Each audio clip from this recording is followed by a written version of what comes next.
पहलगाम के बैसारन वैली में 22 अप्रैल को हुआ दिल दहला देने वाला आतंकी हमला, जिसे देखकर लोगों की रूह तक कांप उठी। जैसे हम सभी जानते हैं, पहलगाम एक बहुत ही सुंदर प्लेस है और पहलगाम से लगभग 8 से 10 किलोमीटर आगे बैसारन वैली है, जिसे मिनी स्विट्जरलैंड भी कहा जाता है। और यह बहुत ही फेमस टूरिस्ट प्लेस था। इस अटैक से पहले तो यह अटैक 5 से 6 आर्म्ड मिलिटेंट्स के द्वारा किया गया है, जिसमें अभी तक की रिपोर्ट के अनुसार 26 सिविलियंस की डेथ हो चुकी है। और इस अटैक को सबसे डेडलीस्ट अटैक माना जा रहा है। मुंबई में हुए 2008 के अटैक के बाद आज से पहले ऐसा अटैक पिछले 15-16 सालों में नहीं हुआ है सिविलियंस पर, या कभी इतनी जाने भी नहीं गई है। तो बैसारन वैली में दो तरीके से जाया जा सकता है, एक पैदल और दूसरा हॉर्स पर बैठकर, बिकॉज यह प्लेस चारों तरफ से ट्रीज से घिरा हुआ है। उसी जंगल के साइड से 5 से 6 आतंकी आए। वो लोग M4 कार्बाइन्स और AK-47S गन के साथ आए थे और वो लोग मिलिट्री स्टाइल यूनिफॉर्म भी पहने थे। और उन्होंने यह अटैक अचानक स्टार्ट कर दिया। और यह लोग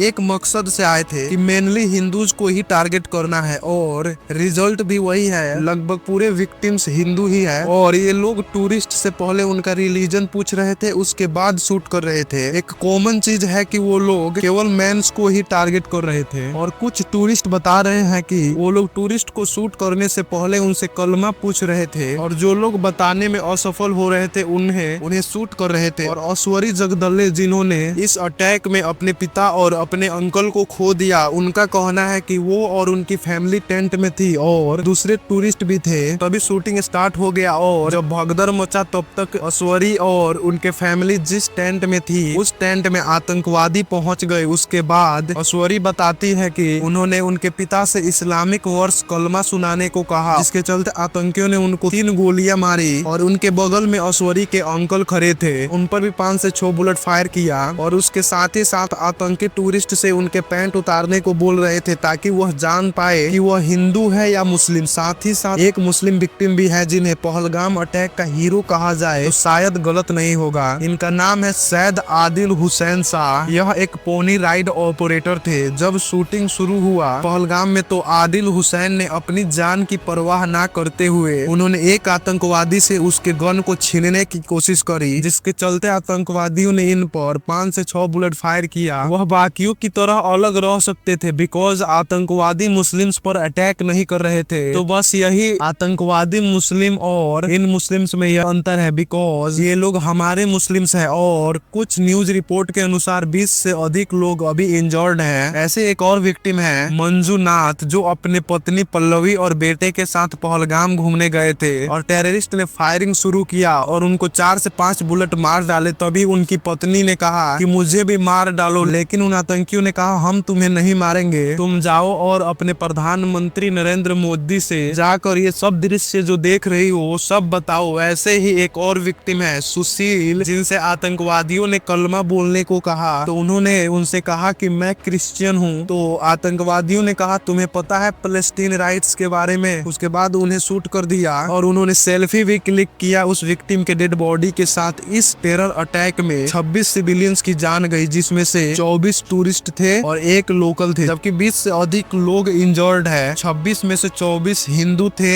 1 मुस्लिम और 1 क्रिश्चियन थे, और 1 फॉरेनर टूरिस्ट थे नेपाल से। इस अटैक के बाद वहाँ के लोकल लोगों ने इंजर्ड लोगों को वहाँ के लोकल हॉस्पिटल में एडमिट किया। साथ ही साथ इस अटैक के दौरान उस एरिया के अगल बगल जितने भी गुरुद्वारे थे उनका गेट खोल दिया गया, जिससे जो भी टूरिस्ट थे वो छुप सके। और इस अटैक की खबर जब मिलिट्री के पास पहुंची, तो उन्होंने टूरिस्ट्स को हेलीकॉप्टर से रेस्क्यू करना स्टार्ट कर दिया। और इस अटैक की responsibility the resistance front TRF ने शुरू में लिया था। TRF एक इस्लामिक टेररिस्ट ग्रुप लश्कर ताइबा का ही पार्ट है। उसके बाद 26 अप्रैल को TRF ने रिस्पॉन्सिबिलिटी लेने से मुकर गए और जम्मू एंड कश्मीर पुलिस ने आई विटनेस के हेल्प से 3 स्केचेस रिलीज किया है आतंकवादियों की, और इन्हें विश्वास है कि वो लोग जरूर इन्वॉल्व है इस टेरर अटैक में। और पुलिस का कहना है इन सभी का लिंक लश्कर ताइबा से है। और इन विक्टिम्स में से एक विक्टिम है lieutenant Vinay Narwal, Indian navy air force थे।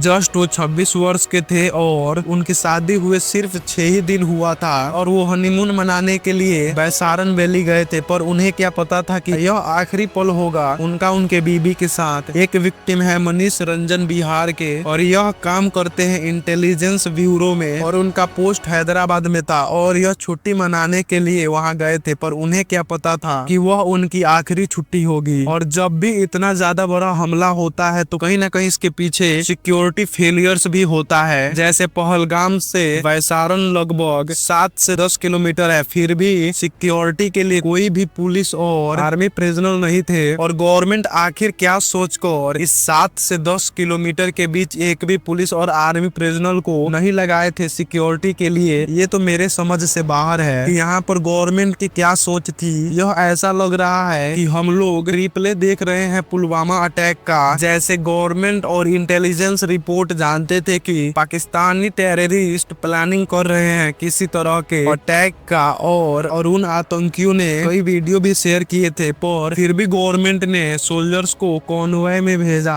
आखिर गवर्नमेंट ने हेलीकॉप्टर का यूज क्यों नहीं किया, ये भी आज तक मेरे समझ से बाहर है। जैसे पहलगाम के वैसारन में अटैक हुआ, जस्ट उसके कुछ ही दूरी पर श्रीनगर मिलिट्री कैंप था, बट उन्हें अटैक के बारे में कुछ पता ही नहीं चला। तो ऑब्वियसली इंटेलिजेंस फेलियर भी है। यह अटैक होने के 2-3 घंटे बाद आर्मी वाले उस जगह पर पहुंचे जब बहुत से लोग 1 से 1.5 घंटे तक लाइफ और डेथ के बीच स्ट्रगल कर रहे थे, बट हेल्प ना मिलने की वजह से उनकी डेथ हो गई। तो मैं गवर्नमेंट से कुछ क्वेश्चन पूछना चाहूंगा, बिकॉज मीडिया में उतना दम नहीं है कि वो गवर्नमेंट से क्वेश्चन पूछ सके। वो लोग तो सुप्रीम कोर्ट को ही दोषी ठहरा रहे हैं, साथ ही साथ इंडियन मीडिया का बस चले तो वो लोग टूरिस्ट्स को ही दोषी ठहरा दे कि वो लोग वहाँ पर क्यों घूमने गए थे। यह हाल है हमारे मीडिया का। तो बहुत सारे टेरर अटैक हुए हैं 2014 के बाद। वहीं पीएम नरेंद्र मोदी जब प्रधानमंत्री नहीं थे तो कह रहे थे अपने एक स्पीच के दौरान कि आपके हाथ में बॉर्डर सिक्योरिटी फोर्सेस की पावर है, तब कैसे टेररिस्ट आ रहे हैं हमारे देश में और कैसे अटैक कर रहे हैं। तो मैं बस पीएम नरेंद्र मोदी से इतना ही पूछना चाहूंगा कि अब आप ही आंसर दो कि यह आतंकवादी कहां से आ रहे हैं हमारे देश में। 2014 के बाद बहुत टेरर अटैक हुआ है इंडिया में, जैसे पठानकोट अटैक 2016 में, पुलवामा अटैक 2019 में, राजौरी अटैक 2023 में और अब ये पहलगाम अटैक 2025 में। आखिर क्या कारण है जो